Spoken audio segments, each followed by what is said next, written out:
Syria's war is a mess. After 6 years, the conflict is divided between 4 sides, each side with foreign backers, and those foreign backers don't even agree with each other on who they're fighting for and who they're fighting against. And now, Syria's use of chemical weapons has provoked President Donald Trump to directly attack Syrian President Bashar al-Assad. This is a major development because up until now, the US has only been focused on fighting ISIS. To understand the crisscrossing interventions and battle lines in Syria today and how it got this way, it helps to go back to the beginning of the conflict and watch to see how it unfolded.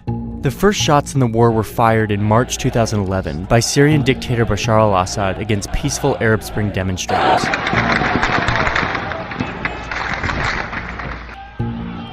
In July, the protesters start shooting back, and some Syrian troops even defect from the Syrian army to join them. They call themselves the Free Syrian Army, and the uprising becomes a civil war.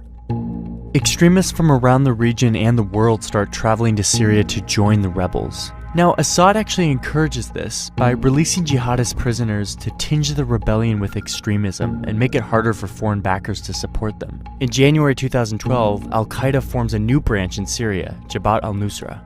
Also around that time, Syrian Kurdish groups who had long sought autonomy take up arms and informally secede from Assad's rule in the north. That summer is when Syria becomes a proxy war. Iran, Assad's most important ally, intervenes on his behalf, and by the end of 2012, Iran is sending daily cargo flights and has hundreds of officers on the ground. At the same time, the oil-rich Arab states in the Persian Gulf begin sending money and weapons to the rebels, mainly to counter Iran's influence. Iran steps up its influence in turn in mid-2012 when Hezbollah, a Lebanese militia backed by Iran, invades to fight along Assad.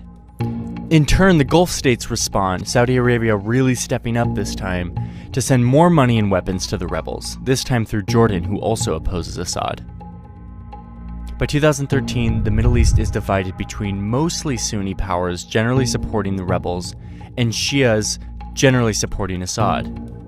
That April, the Obama administration, horrified by Assad's atrocities and the mounting death toll, signs a secret order authorizing the CIA to train and equip Syrian rebels. But the program stalls. At the same time, the US quietly urges Arab Gulf states to stop funding extremists, but their requests basically go ignored. In August, the Assad regime uses chemical weapons against civilians, provoking condemnation from around the world. Men, women, children lying in rows, killed by poison gas. It is in the national security interests of the United States to respond to the Assad regime's use of chemical weapons through a targeted military strike. Russia proposed on Monday that Syria surrender control over its chemical weapons to the international community for its eventual dismantling to avoid a U.S. military strike. The U.S. ends up backing down, but the whole thing establishes Syria as a great powers dispute, with Russia backing Assad and the U.S. opposing him. Just weeks later, the first American CIA training and arms reached Syrian rebels. The U.S. is now a participant in the war. In February 2014, something happens that transforms the war. An Al-Qaeda affiliate based mostly in Iraq breaks away from the group over internal disagreements. The group calls itself the Islamic State of Iraq and Syria, or ISIS, and it becomes Al-Qaeda's enemy. ISIS mostly fights not Assad, but other rebels and Kurds, carving out a mini-state it calls its caliphate. That summer, it marches across Iraq, seizing territory and galvanizing the world against it. In September, 1 year after US almost bombed Assad, it begins bombing ISIS. We're moving ahead with our campaign of airstrikes against these terrorists, and we're prepared to take action against ISIL in Syria as well. That summer, in July, the Pentagon launches its own program to train Syrian rebels, but will only train those who will fight ISIS, not Assad. The program fizzles, showing that America now opposes ISIS more than Assad, but that there's also no like-minded Syrian proxy forces on the ground in Syria. In August, Turkey starts bombing Kurdish groups in Iraq and in Turkey, even as these Kurdish groups are fighting ISIS in Syria. But Turkey doesn't bomb ISIS. This gets to one of the big problems in this conflict. The US sees ISIS as its main enemy, but the US's allies like Turkey and a lot of Middle Eastern states have other priorities. This makes for a lot of unclear and confusing alliances.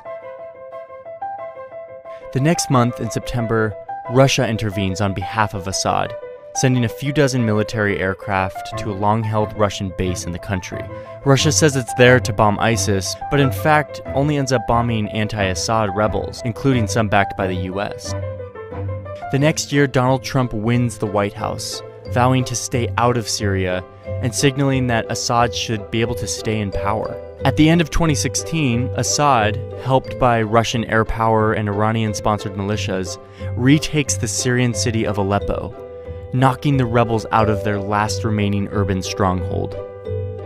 Then, in spring 2017, Assad once again uses chemical weapons against his people, killing 85, including 20 children. Back in the US, Trump says his attitude towards Syria and Assad has, quote, changed very much due to the attacks. He vows to respond, and within just a few days, the White House launches dozens of Tomahawk missiles that strike an airbase in Syria. This is the first time the United States has directly attacked the Assad regime, and this adds yet another crisscrossing complication to the already multi-dimensional civil war. So as it stands now, Syria is in ruins. Even as Assad recaptures land, the rebellion perseveres, and with outside countries fueling each of the groups, it's clear that there's still no end in sight.